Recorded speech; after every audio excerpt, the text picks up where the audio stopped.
This is a reasoned response, biblical answers to a postmodern world, with Dr. Regino Ramos Jr., your host. The problem of evil. Why do bad things happen to good people? Introduction.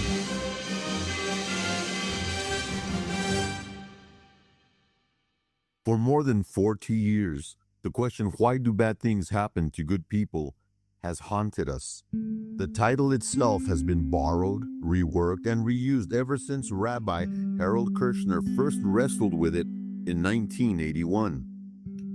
Yet the sting of the question hasn't dulled. If anything, it cuts deeper now. What began as a rabbinic and pastoral cry has become one of the fiercest objections raised against Christianity. In the 1990s, scholars sparred over it in lecture halls. Today, the same question rages online in threads, podcasts, and viral videos. But here's what strikes me. So often it gets hurled like a grenade, an attempt to stump the believer, while the one asking rarely turns the same lens on their own worldview. That imbalance bothers me. It feels dishonest. But then again, who promised honesty?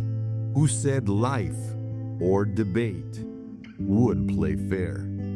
So, 4 decades after Kirshner, I'm stepping into the arena myself.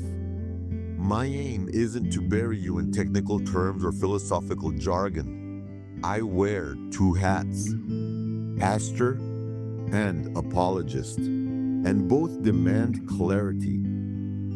My task is to face the ache head on without hiding behind abstractions. I know the ache personally. It's one thing to study arguments. It's another to stand in the hospital room. I've sat across from church members who have whispered, "I have cancer," or choked back tears after a son's accident that ended in amputation. And I've had my own battles, 2 heart surgeries before I even turned 50. At that point, I thought my body was the strongest. Years of training, 2 black belts in Kung Fu, an energy of midlife, and suddenly it all collapsed. Then came cancer 6 years ago. By God's mercy, it was caught early. But even so, I couldn't dodge the question. None of us can. So here we are, the problem of evil. The deep water where philosophy, theology, and human experience collide. I invite you to step in with me. We won't find easy answers, but together we'll seek honest ones. Bring up the subject of evil and you've already stepped into a minefield. The moment you call something evil, you're assuming there's a ruler against which it can be measured. Otherwise, the word evaporates into thin air. Say stealing is wrong? Fine. But on what authority?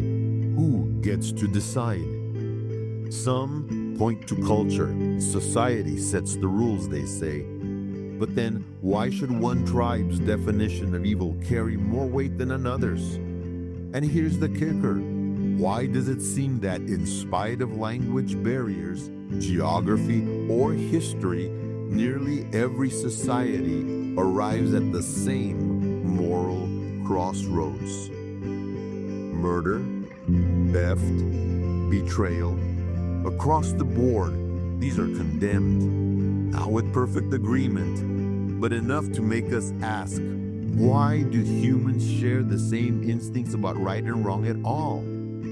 Remember, some of these societies lived in isolation. Religion offers its own answers. Most religions speak of some higher being, some force above humanity. Christianity sharpens the focus. God is infinite in power, omnipotent, knowledge, omniscient, and presence, omnipresent. He rules over time itself. He is eternal. And Christians dare to say, He is perfectly good, omnibenevolent. That's where the tension tightens. If God is this good, this strong, this wise, how do we square that with the concentration camps like Auschwitz, the genocide in Rwanda, with the child dying of cancer? How can a God like this and a world like ours exist in the same sentence? Hinduism paints another picture. It's God's number in the millions, each with limited power, jostling and bargaining in their cosmic drama. Karma steps in as the balancing act. Every deed will pay out in time. If not in this life, then in the next. Look closer, and you'll find evil dissolving into something less substantial. It isn't absolute. It isn't permanent. It's illusion, a mirage. That same line echoes in the so-called mind science movements. Christian Science, Theosophy, Unity, Dianetics. Evil, they say, doesn't exist. But if evil is only illusion, why do its wounds bleed? Why do its shadows stretch across generations? Try telling a grieving mother that her child's suffering was just a trick of the mind. If it is unreal, then why does it feel so devastatingly real? The atheist steps up with another explanation. The universe, they insist, is a cold accident. No hand shaped it, no plan steers it, no purpose drives it forward. Time plus chance equals everything. But if that's true, what grounds do we have to call anything evil? In a world without design, how does morality rise above the dust? If we are here because of blind mutations, then even the concept of personhood hangs in the air like smoke with nothing to anchor it. Atheists say morality arose as a survival mechanism. Social contracts passed from tribe to tribe. Morality was invented to keep tribes alive. But dig into that, and the foundation crumbles. No proof, no mechanism, just an assertion that morality somehow emerged. In that world, evil is nothing more than breaking a rule another tribe made up. So here we are. Every worldview takes a shot at the question, but the answers clash.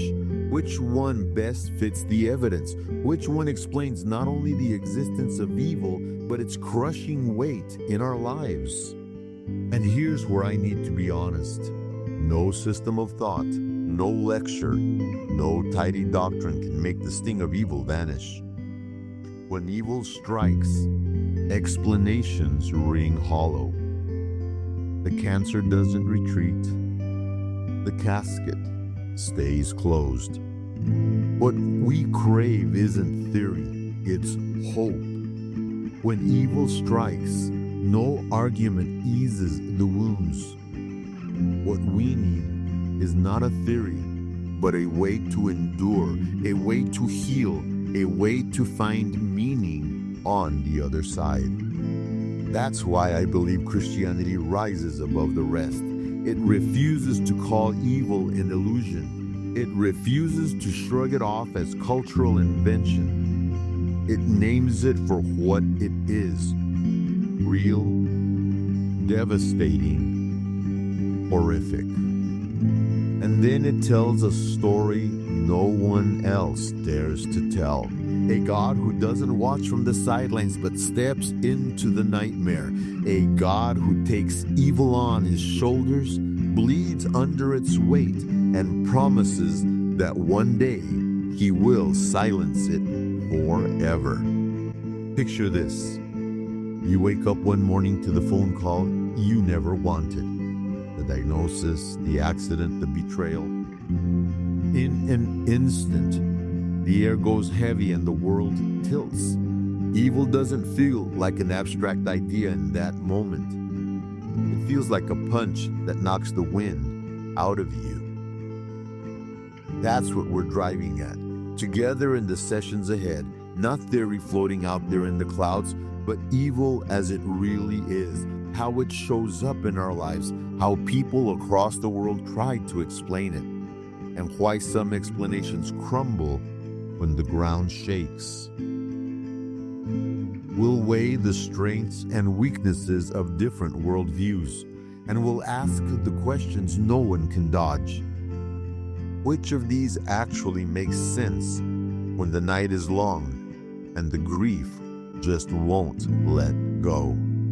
I'm convinced one answer rises above the others. Not an easy answer, not neat or a sentimental one, but an answer that stares evil in the face and still speaks hope.